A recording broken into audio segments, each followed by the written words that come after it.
Nous sommes le jeudi 20 décembre, bienvenue si vous nous rejoignez dans cette nouvelle édition de votre journal de 15 heures au sommaire de l'actualité. Le chef de l'État Ismaël Omar Guelleh a reçu ce matin la secrétaire exécutive de la Commission économique pour l'Afrique des Nations Unies, Mme Vera Sangway. Et en Syrie, un retrait américain total et le plus tôt possible, c'est ce qu'a indiqué le président américain dans un tweet. Voilà pour les titres. Bienvenue sur Télé Djibouti. Le président de la République, Ismaël Omar Guelleh, a reçu ce matin la secrétaire exécutive de la Commission économique pour l'Afrique des Nations Unies, Mme Vera Sangway. Mme Vera Sangway effectue actuellement une visite de travail à Djibouti. Les discussions ont porté sur les voies et moyens de renforcer l'économie. Surtout, notre pays connaît une dynamique de développement sans précédent. La rencontre s'est déroulée en présence du chef de la diplomatie djiboutienne, Mahmoud Ali Youssouf, du ministre de l'économie et des finances chargé de l'industrie, M. Ilyas Moussa Dawalé, l'ambassadeur de Djibouti en Éthiopie auprès de l'Union africaine, Mohamed Idriss Farah Habané et les proches collaborateurs du président Guelleh. Mme Vera Sangway a félicité le gouvernement djiboutien pour sa croissance et ses relations diversifiées avec de nombreux pays, ce qui lui a permis de dépasser le taux de 7% de croissance. C'est ce qu'elle a précisé. La concrétisation de ces réformes engagées par Djibouti d'être au top 10 dans le classement Doing Business. Elle a précisé, vu Djibouti a des grandes opportunités grâce à ses infrastructures de la performance dans les télécommunications, ce qui peut lui permettre de devenir un hub régional. Mais pour cela, notre pays doit digitaliser son économie, a-t-elle précisé. Écoutons. La raison pour notre visite aujourd'hui, c'était sur deux choses. D'abord, je pense, il faut le dire, féliciter le gouvernement de Djibouti pour la croissance. Nous sommes quand même dans un contexte économique un peu difficile. Le Djibouti est une économie ouverte. Ça veut dire qu'il y a beaucoup de relations avec les États-Unis, avec la Chine et nous voyons aujourd'hui les tensions dans le multilatéralisme. Et le Djibouti a quand même réussi à croître de 7%. Le Djibouti est un des pays aussi qui a rapidement baissé le taux de la pauvreté. Je crois que quand nous parlons des ODD, des objectifs de développement durable, le Djibouti aussi est un des pays qui a fait beaucoup des avances, beaucoup des efforts. Pour d'abord avec l'économie bleue, il y a beaucoup de travail que la CEA supporte. Mais plus important, c'est cette volonté de réforme, cette détermination pour avancer dans les réformes. Et je crois que ça se démontre par le fait que le Djibouti était dans les top 10 de Doing Business. Ça veut dire que le Djibouti a réussi à fédérer pas mal de réformes pour avancer dans sa croissance. Aujourd'hui, sur le continent africain, nous sommes en train de parler de la ZLECA, donc la zone de libre-échange continentale. Le Djibouti a, je pense, une opportunité avec l'infrastructure, avec les télécommunications, avec l'approche, la proximité qu'elle a, de vraiment devenir le hub logistique qu'elle voudrait, qu'elle souhaiterait devenir. Mais par ça, il faut passer par la digitalisation de l'économie. La digitalisation de l'économie demande des réformes dans le secteur de l'informatique que nous pensons et nous avons discuté avec son Excellence le chef de l'État qui déjà pense sur 10 ans devant nous des réformes qui doivent être faites. Donc nous sommes très très satisfaites du fait que la pensée sur l'ouverture de l'économie, comment faire de Djibouti le hub logistique du continent, c'est possible et nous avons été honorés que son Excellence le chef de l'État demande l'accompagnement de la CEA pour travailler avec le Djibouti sur ça. Pour sa part, le ministre de l'économie et des finances chargé de l'industrie, M. Ilyas Moussa Dawalé, a précisé que la rencontre entre la secrétaire exécutive de la CEA et le président Guelleh a permis de traiter de grands dossiers de partenariat et de coopération. Écoutons le ministre. Rencontre officielle avec le président de la République et particulièrement pour parler de différents dossiers de partenariat, de coopération entre la République de Djibouti et la Commission économique africaine. Évidemment, le président a été très honoré d'accueillir la secrétaire exécutive, mais a également confirmé l'engagement de Djibouti à aller de l'avant dans les réformes, mais de travailler également sur l'intégration économique africaine avec la zone de libre-échange que Djibouti va bientôt ratifié au mois de janvier au plus tard. En plus de cela, il y a beaucoup d'initiatives qui sont très importantes pour la République de Djibouti et que la secrétaire exécutive a, ces dernières années, introduites au niveau pour bénéficier à tous les pays membres de la CEA, notamment sur le centre d'excellence de l'économie numérique. Vous savez très bien que Djibouti a beaucoup de potentiel dans le domaine du développement numérique, avec les capacités de télécommunication que Djibouti dispose, qui est unique en Afrique en termes de capacité, avec 8 câbles sous-marins.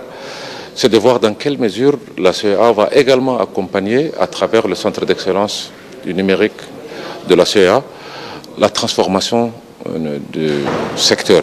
C'est-à-dire travailler sur les big data, c'est de travailler sur l'intelligence artificielle. Et tout ça nécessite des réformes des entreprises publiques à Djibouti. Et c'est le deuxième point majeur que la secrétaire exécutive a eu l'occasion de parler avec le président dans les différentes réformes qui sont engagées. L'année dernière, on a beaucoup travaillé les années précédentes sur des réformes structurelles, notamment sur les réformes de l'environnement des affaires. Ça nous a permis de gagner 55 points en une année. Et nous estimons que ces réformes structurelles sont devenues trop importantes pour Djibouti et trop urgentes même. C'est pourquoi on va beaucoup travailler dans ces réformes avec la CEA, mais également travailler sur tout ce qui est renforcement des capacités, des statistiques, des comptes nationaux.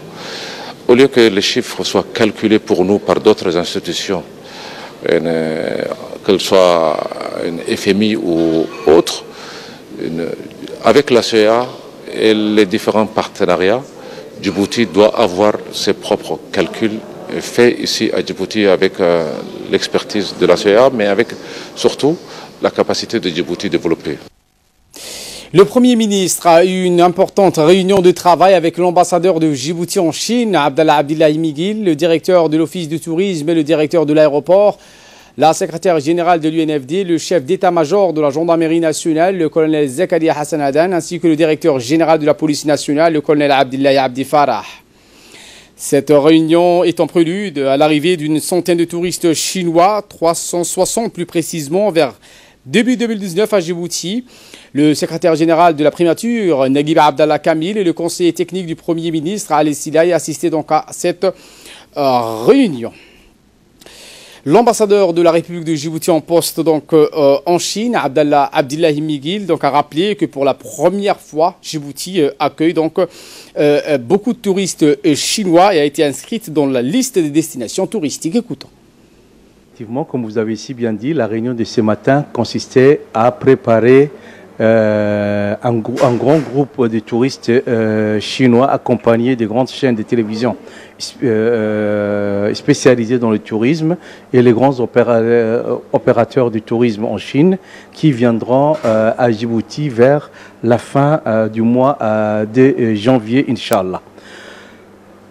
Pour la première fois, Djibouti a été inscrite sur la liste des destinations touristiques en République populaire de Chine. Ceci est une fierté pour notre pays et ce groupe visitera 3 pays. Ce groupe visitera Djibouti, la Tanzanie et le Zimbabwe. Donc c'est un test tant pour la capacité d'accueil que pour tout ce qui a trait aux sites touristiques et autres accueils que nous allons fournir à nos autres touristes chinois qui viendront à Djibouti. C'est dans ce sens que cette réunion consistait à préparer ce premier groupe très important qui viendra avec un vol spécial de Shanghai et nous espérons pouvoir les accueillir dans les meilleures conditions afin que de plus en plus de touristes chinois puissent venir découvrir la République de Djibouti, ses beaux sites, sa faune et sa flore marine intacte et surtout la beauté de nos paysages et tous les produits artisanaux de Djibouti. À l'Assemblée nationale s'est tenue aujourd'hui en marge d'une séance plénière la conférence des présidents. Cette réunion dirigée par le président de l'Assemblée nationale, Mohamed Ali Hammad, a permis de fixer l'ordre du jour et la date de la prochaine séance. Les députés ont examiné et décidé de transmettre à la Commission des finances le projet de loi de finances numéro 34 de l'année 2018 de la 8e législature. Enfin, la date de la prochaine séance plénière a été fixée pour le mercredi 26 décembre 2018. Lors de cette conférence des présidents, le gouvernement était représenté par le Premier ministre, Abdelkader Kamil Mahamad, ont également pris part à la réunion le vice-président de l'Assemblée nationale, Elmi Opsié Ouaïs, la deuxième vice-présidente de la représentation nationale, les membres du bureau, les présidents des commissions permanentes et des groupes parlementaires. Le ministère des Affaires étrangères et l'UNICEF, le Fonds des Nations Unies pour l'enfance, ont conjointement organisé hier une réunion qui s'est tenue au Djibouti Palace Kempinski. Elle a été conjointement présidée par la directrice du département coopération internationale des affaires étrangères, Mouna Younis Houch, et la représentante du bureau de l'UNICEF à Djibouti, Janabou Mayondi. La séance de travail a regroupé autour d'une table ronde des hauts cadres des différents départements ministériels, des acteurs du tissu associatif local, des responsables d'organisations non gouvernementales, des représentants d'ONG internationales, des partenaires au développement. La directrice de la coopération internationale, Mouna Younis, et la représentante de l'UNICEF, Janabou, ont tous les deux rappelé l'importance de cette réunion et les divers programmes au cours de réalisation avec l'appui de l'UNICEF. Cette réunion est avec l'appui de l'UNICEF. Cette réunion est une réunion habituelle et traditionnelle, on va dire, qui consiste au cadre de coopération qui existe entre l'UNICEF et le gouvernement de Djibouti. Nous essayons de revoir les acquis, ce qui a été fait, ce qui reste à faire, et de constater surtout les efforts consentis par l'UNICEF aux côtés du gouvernement de Djibouti pour l'atteinte finale des objectifs de développement durable. C'est une approche beaucoup plus inclusive, on va dire. Grande réalisation que je peux noter aujourd'hui, et je ne pourrais pas tout noter parce que nous avons fait un très bon travail avec nos partenaires. Les interventions au niveau de l'éducation pour assurer que tous les enfants et tous les garçons et les filles qui vivent à Djibouti aient accès à une école de qualité. Un autre partenariat que je peux citer, c'est avec le ministère de la Femme et de la Famille, surtout en ce qui concerne la réduction des mutilations génitales féminines que nous faisons aussi avec notre partenariat de UNFPA et un travail donc, qui est fait au niveau communautaire et aussi renforcer les garderies, les crèches pour les tout petits. L'exercice est venu couronner les échanges avec les partenaires sectoriels qui avaient pour objectif d'évaluer. Le ministre de la Santé, Dr Jamal El-Maouki, a présidé hier une cérémonie de lancement de l'enquête nationale nutritionnelle avec la méthodologie SMART qui sera mise en œuvre avec l'appui de l'UNICEF. A noter que cette enquête sera menée en étroite collaboration avec la LISET qui assiste le département de la santé dans l'élaboration et la mise en œuvre dans tous les enquêtes statistiques. Son effet, le lancement de cette enquête SMART s'est déroulé au Palais du Peuple en présence de l'ambassadeur de l'Union européenne, Adam Koulash, la représentante de l'UNICEF à Djibouti, Janabou, le représentant de la Banque mondiale à Toussek, la coordinatrice résidente des systèmes des Nations Unies, Barbara Monzi, et le haut-commissaire au plan, Amadou Ali Saïd. Dans son allocution, le représentant de la Banque mondiale à Toussek a salué la pertinence de ce projet d'enquête qui vient à point nommé puisqu'il va servir de socle pour toutes les futures stratégies contre la lutte de la malnutrition et contre le retard de croissance à Djibouti. Pour sa part, la coordinatrice du système des Nations Unies, Mme Menzi, s'est félicitée de l'implication de la communauté et de la participation inclusive de toutes les parties prenantes dans la mise en œuvre de ce projet.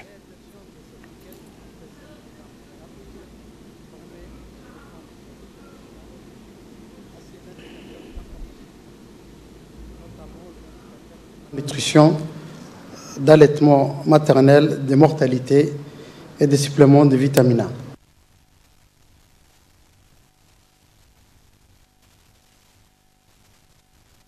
L'objectif général de la présente enquête SMART est d'évaluer l'état nutritionnel et de santé des enfants de moins de 5 ans dans la population de toute la République de Djibouti.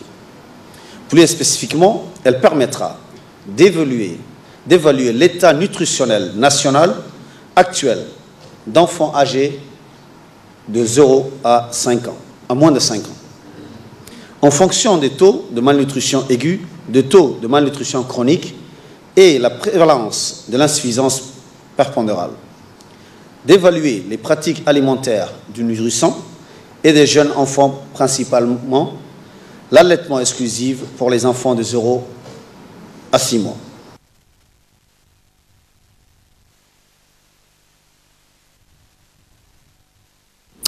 Et cette réunion de sensibilisation et de concertation sur l'importance de l'adoption d'un planning familial au sein d'un couple a été organisée hier au Sheraton Hotel par le ministère de la Femme et de la Famille au profit des élus locaux et des membres du Haut Conseil islamique. La rencontre a été dirigée par la ministre de la Femme et de la Famille, Moumena Hamad. Elle a vu également la participation de la secrétaire générale de l'UFD, Mme Fatouma, et la représentante du bureau du FUNIAP, Mme Aïcha Ibrahim.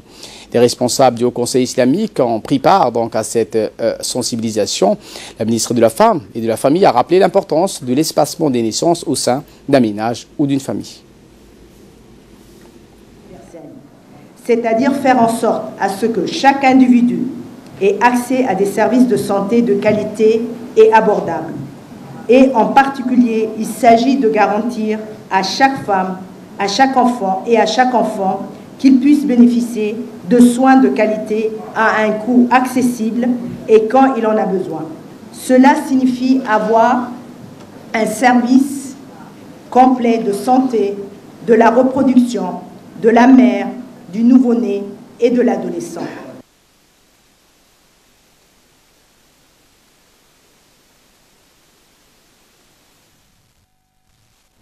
Pour la première fois à Djibouti, a été mis en place au Palais du Peuple un Take Camp, ce pour 2 jours. Ils cherchent à rassembler des personnes géniales qui ont des idées en tête pour parler de leurs projets, créer, partager ou simplement passer du temps avec des amis ou pour rencontrer des gens d'expérience qui pu concrétiser le rêve. Cet événement a été organisé par le Centre Technologie et d'Innovation pour le Développement, le CITID.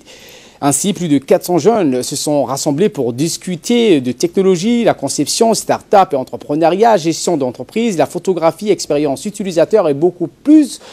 Le Tech Camp de Djibouti est un événement ouvert axé sur les gens, les idées et la collaboration. Il n'a pas de format ni d'agenda fixé comme l'a expliqué le directeur général du CTID, Samatar Abdi.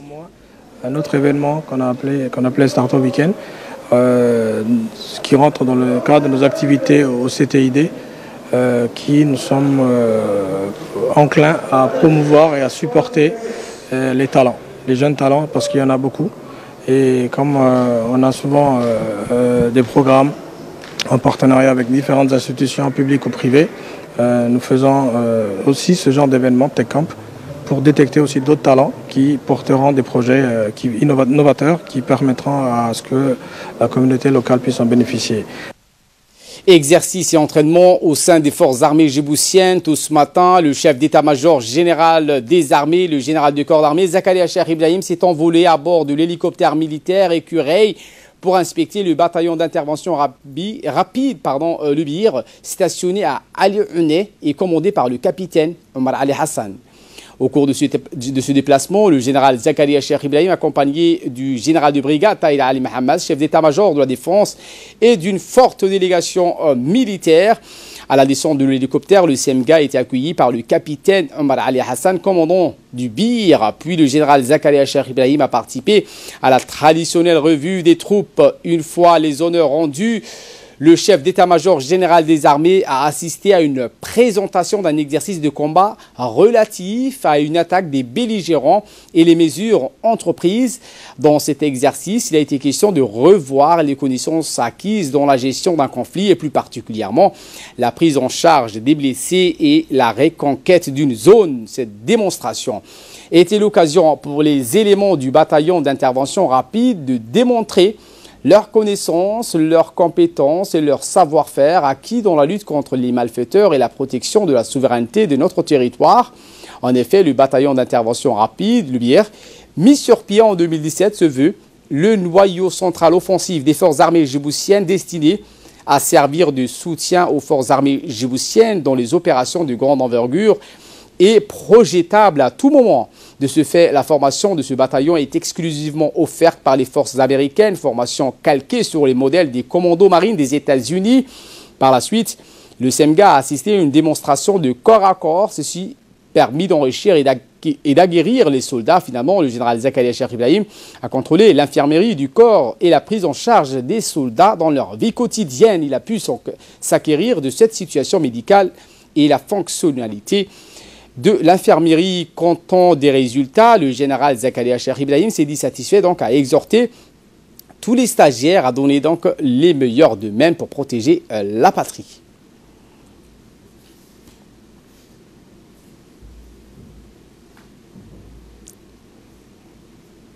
Prenons la parole, le général Zakaria Cheikh Ibrahim donc, a pu s'entretenir avec l'UOCAL. Il a donc insisté sur la sécurité de notre pays, qui est l'affaire de tous et qu'il est primordial d'avoir des dialogues avec la population civile. Sans le concours et la coopération de la société civile, les forces armées djiboutiennes se verraient amoindries. Cette visite d'inspection s'est clôturée donc, par la traditionnelle remise des cadeaux de chef. Eh bien, le général Zakaria Cheikh Ibrahim a sensibilisé l'ensemble des stagiaires à fournir plus d'efforts, le mérite, le courage, l'abnégation, l'instruction et la discipline militaire. La formation continue, continue et elle est basée sur l'entraide, a-t-il précisé. Fin de citation.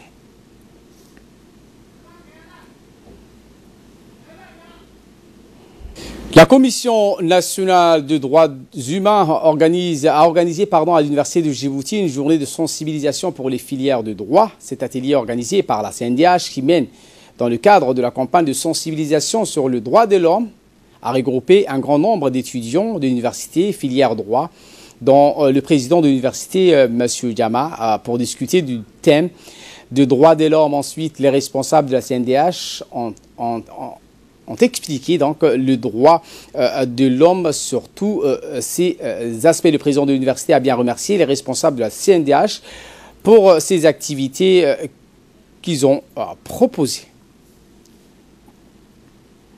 Pour expliquer aux étudiants combien ce document exceptionnel est important en termes de promotion et de protection des droits de l'homme. Comme vous le savez, l'article 1 dit que tous les autres humains naissent libres, égaux en dignité et en droit. Suite à une infraction commise dans la zone franche du port, la police a saisi les marchandises volées et arrêté les auteurs. Au total, 186 sacs de sucre ont été dérobés par 3 malfaiteurs dans la zone franche. Il s'agit d'un chauffeur de voiture et 2 complices, le pointeur et le gardien. L'enquête confiée au commissariat de Doralé a rapidement abouti à la saisie de ces marchandises volées.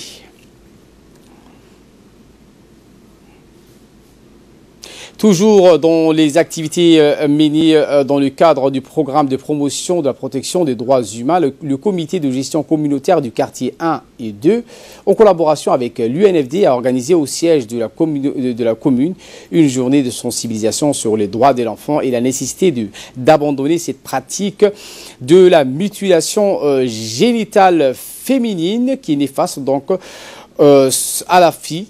Les coordinateurs de l'UNFD et de nombreuses femmes ont participé à cette journée qui a été dédiée pour sensibiliser les femmes, discuter sur des sujets relatant le droit de l'enfant.